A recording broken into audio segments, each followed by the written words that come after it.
Hi, my name is Ananya Dhanuka and I've recently graduated from SRCC with a bachelor's in economics. I am also an incoming associate at Boston Consulting Group, which is one of the top three consulting companies in the world.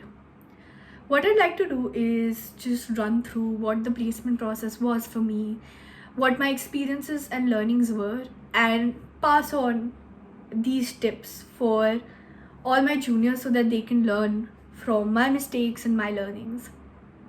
So, firstly, talking about the placement process at SRCC, our placement process is carried out completely by the placement cell, right? Which entails that there are certain consulting companies, especially MBB, which come first before all other companies enter in, right? These companies carry out their pre-placement talks, after which the first step of selection is the CV shortlisting, right? Once your CV is shortlisted, an entire buddy process goes on, which is approximately for 10 to 15 days. And you get invited for dinners, you also get allotted a buddy that sort of helps you in that entire process of carrying out case prep, understanding more about the company, and resolving any and all doubts that you may have, right? And finally, after the CV shortlisting and the buddy process, you have interviews that are scheduled across 2 days. And at SRCC, you have to qualify post day one to get to partner round interviews on day two. That is the system at SRCC, right? And mostly this is the process for consulting companies. For a lot of other companies that come on campus, there are also aptitude tests that are conducted for shortlisting candidates. Since I was placed in the first three companies that come in, I did not appear for any aptitude tests on campus. However, from what I have heard from my peers who have been placed at other companies, they say that all these aptitude tests are similar in pattern to the way GMAT and CAT questions are there. So they're logical reasoning and critical analysis based. Right. So companies tend to come in from end of August, mid-August to end of August. That's essentially when the pre-placement talks begin. So these companies will come in and essentially give you a run through of what these companies are about and what is the role that they're essentially hiring for. That's first. Secondly, in terms of the preparation, consulting companies require preparation of something called case prep, which is essentially that you learn the approach of how to solve a sample consulting problem, right? So you'll be given a problem statement, something that ranges from XYZ companies facing declining profits for the last 3 months, and you're required to analyze why that is happening and also give recommendations to improve that scenario, right? That's a typical profitability case. And so case prep is essentially what requires the most amount of time and commitment for prepping for consulting firms, right? You'll do case prep, you'll also carry out some sort of HR interview prep, which is essentially talking about certain behavioral and leadership attributes that you have.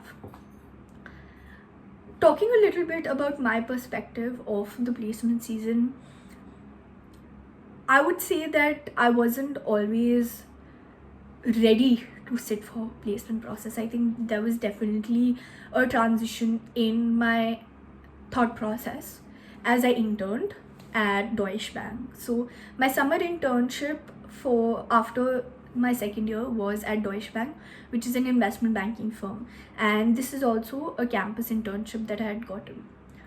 After doing that, I realized that I want to explore more and therefore sit for placements and understand what the consulting sector feels like, right?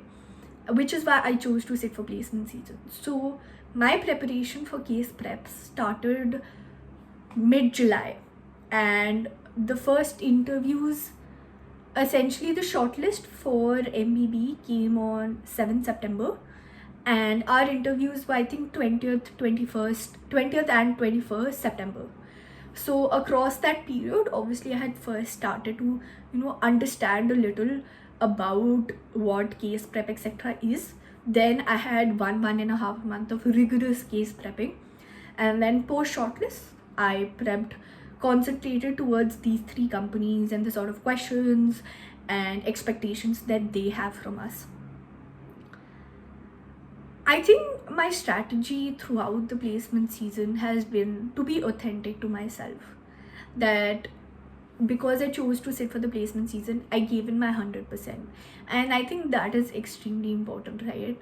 Another thing that I believe in is that at 20, we are too young to give in to peer pressure.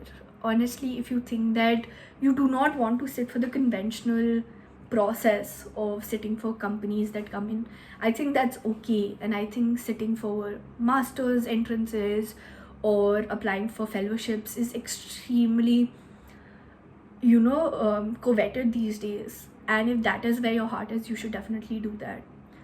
I think a weak point that I might have had in my profile was that I have been very focused on college based activities. That is to say, that I was involved in societies, academics, internships that I got from the society, but I wasn't doing a lot of initiatives that were outside the confines of SRCC, right? I think that was a weak point for me, or at least something that I would have tried to work on or would have wanted to have, right?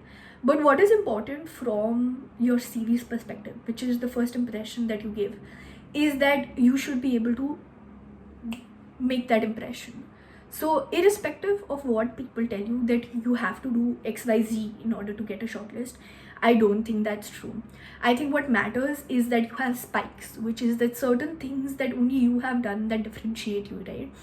For me, I think it was the fact that I had a good POR, and also that my internship was also in investment banking. Like, it was already a sort of focused sector. So I think Deutsche Bank was definitely a huge spike for me. But it could be anything from playing nationals in basketball or some sort of sports or dramatics or anything, right? That is what is important for you to have and to sort of retain that sort of individuality that's there. I think cracking MBB, as it is called, is an unreal feeling, honestly. And there's so much, it's such a reaction that everyone gives you, that, oh my god, you have cracked one of the MBBs. And that corresponds to the 15-20 people in my college who did get placed in one of these three, right? But as an individual who does do it, I think it comes with a lot of responsibility as well. The fact that you do see your hard work being paid off, I think that's extremely rewarding. But also that it is acknowledgement of the fact that this is only the beginning of the hard work that we have to put in. So that's there. And I'm extremely grateful for my college and for the sort of opportunities it has provided me, because honestly, I think it is the environment at SRCC that made me capable enough to aim in the first place to, get a chance in MBB right after graduation, right? As far as dealing with rejections are concerned, I think the most important thing to remember is that this is not the end. And you have to know that you have to trust the process and know that things will work out eventually, as long as you put in your hard work. That's the only thing you have in your control. Everything else is just external factors, right? So that is about it, about the process at SRCC, what my profile looked like, and what I think were weak points or different things that I could have done. But I think in the end, the tip I'd like to give juniors and anyone else who's viewing this is that understand, if you realize that this placement process and this consulting sort of sector is what you want to do, give in your 100%, because it is definitely rewarding, right? But even if it is not, that is okay. That is okay, because this college or the sort of environment that we are in general will tell you that this is the goal everyone should be aiming for. But I don't think that's necessarily true.